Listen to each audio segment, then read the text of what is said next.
Hello, ഇന്നൊരു ചെമ്മീൻ ചമ്മന്തിപ്പൊടിൻ്റെ റെസിപ്പിയാണ്. നല്ല ടേസ്റ്റിൽ ഇതെങ്ങനെ ഉണ്ടാക്കാൻ നോക്കാം.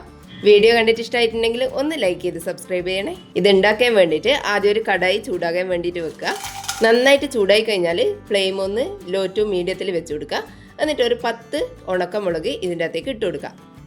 ഒരു ലോ ടു മീഡിയം ഫ്ലെയിമിൽ തന്നെ വെച്ചിട്ട് ഇത് നന്നായിട്ടൊന്ന് റോസ്റ്റ് ചെയ്തെടുക്കാം. മുളക് കഴുകിയതിന് ശേഷം നന്നായിട്ട് ഉണങ്ങിയിട്ട് വേണം ഇതിൻ്റെ അകത്തേക്ക് ഇട്ട് കൊടുക്കാൻ വേണ്ടിയിട്ട്. ഒട്ടും വെള്ളത്തിൻ്റെ അംശമൊന്നും ഇല്ലാണ്ട് വേണം ഇതൊന്ന് റോസ്റ്റ് ചെയ്തെടുക്കാൻ. മുളകിൻ്റെ കളറെല്ലാം മാറി ഒരു ഡാർക്ക് ബ്രൗൺ കളർ ആകുന്നവരെ ഇതുപോലെ വഴറ്റി കൊടുക്കുക. ഇനി ഇത് വേറെ ഒരു പാത്രത്തിലേക്ക് മാറ്റി വെക്കാം. ഇനി അതേ പാനിലേക്ക് തന്നെ 1 കപ്പ് ഉണക്ക ചെമ്മീൻ ചേർത്ത് കൊടുക്കുക. ചെമ്മീനിൻ്റെ തലയും വാലും എല്ലാം കളഞ്ഞതിന് ശേഷം നന്നായിട്ട് കഴുകിയിട്ട് ഉണക്കിയെടുത്തതാണ്. ഇതും കൂടി നന്നായിട്ടൊന്ന് വറുത്തെടുക്കാം. ലോ ടു മീഡിയം ഫ്ലെയിമിൽ തന്നെയാണ് ഇതും വറുത്തെടുക്കുന്നത്. കണ്ടിന്യൂസ് ആയിട്ട് ഇതുപോലെ ഇളക്കി കൊടുക്കണമെന്നില്ല, ഇടയ്ക്കിടയ്ക്കൊന്ന് ഇളക്കി കൊടുത്താൽ മതിയാവും. ഇതുപോലെ നന്നായിട്ടൊന്ന് റോസ്റ്റ് ചെയ്തെടുക്കുക. സമയം എടുത്തിട്ട് തന്നെ ചെയ്യുക. ലോ ഫ്ലെയിമിൽ ചെയ്തെടുക്കുന്നതുകൊണ്ട് കുറച്ച് സമയം എടുക്കും ഇത് ഒന്ന് റോസ്റ്റ് ആയിട്ട് വരാൻ വേണ്ടിയിട്ട്. നമ്മൾ കയ്യിലെടുത്ത് കഴിഞ്ഞാൽ നന്നായിട്ടൊന്ന് പൊടിഞ്ഞ് വരുന്ന അതേ ഒരു പരുവത്തിൽ വേണം ഇതൊന്ന് വറുത്തെടുക്കാൻ വേണ്ടിയിട്ട്. ഇതുപോലെ നന്നായിട്ട് പൊടിഞ്ഞ് വരുന്ന ഒരു സ്റ്റേജ് ആയി കഴിഞ്ഞാൽ ഇത് ഇതിൻ്റെ അകത്തുനിന്ന് എടുത്ത് മാറ്റാം. ഇനി അതേ പാനിലേക്ക് തന്നെ 2 കപ്പ് ചിരകിയ തേങ്ങ ചേർത്ത് കൊടുക്കാം. കുറച്ച് ഉണങ്ങിയ തേങ്ങയായിരിക്കും ഇതിന് നല്ലത്. പച്ചത്തേങ്ങ ആകുമ്പോൾ അതിൻ്റെ അകത്ത് വെള്ളത്തിൻ്റെ അംശം കൂടുതലുണ്ടാവും. അതുകൊണ്ട് കുറച്ച് ഡ്രൈ ആയിട്ടുള്ള തേങ്ങ എടുക്കുന്നതായിരിക്കും നല്ലത്. ഇനി അതിൻ്റെ അകത്തേക്ക് ഒരു 10 ചെറിയുള്ളി ചെറുതായിട്ട് അരിഞ്ഞിട്ട് ചേർത്ത് കൊടുക്കുക.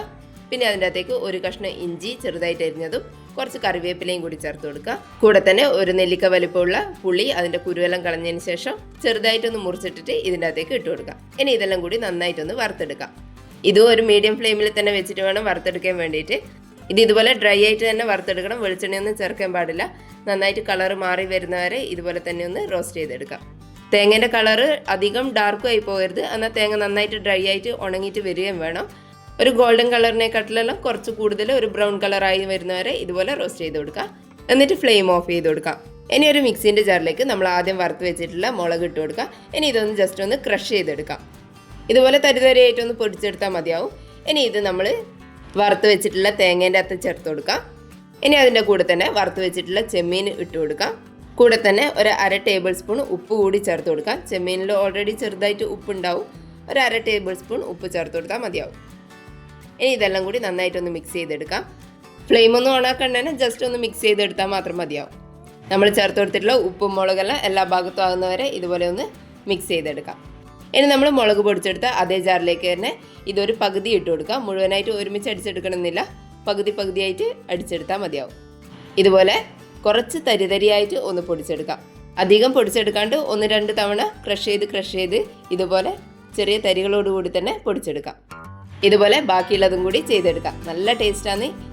ഒരു എയർ ടൈറ്റ് ആയിട്ടുള്ള ബോട്ടിലെല്ലാം ഇട്ട് വെച്ച് കഴിഞ്ഞാൽ കുറച്ച് കാലം കേടാകാണ്ട് സൂക്ഷിച്ച് വെക്കാനും പറ്റും. ഇത് കഴിക്കുന്ന സമയത്ത് ഇതിൻ്റെ കൂടെ കുറച്ച് പച്ച വെളിച്ചെണ്ണയും കൂടി ചേർത്ത് കൊടുത്താൽ നല്ല ടേസ്റ്റി ആയിരിക്കും. എല്ലാവരും ഇതുപോലെ ഒന്ന് ഉണ്ടാക്കി നോക്കണേ. വീഡിയോ കണ്ടിട്ട് ഇഷ്ടപ്പെട്ടിട്ടുണ്ടെങ്കിൽ ഒന്ന് ലൈക്ക് ചെയ്ത് സബ്സ്ക്രൈബ് ചെയ്യണേ. താങ്ക്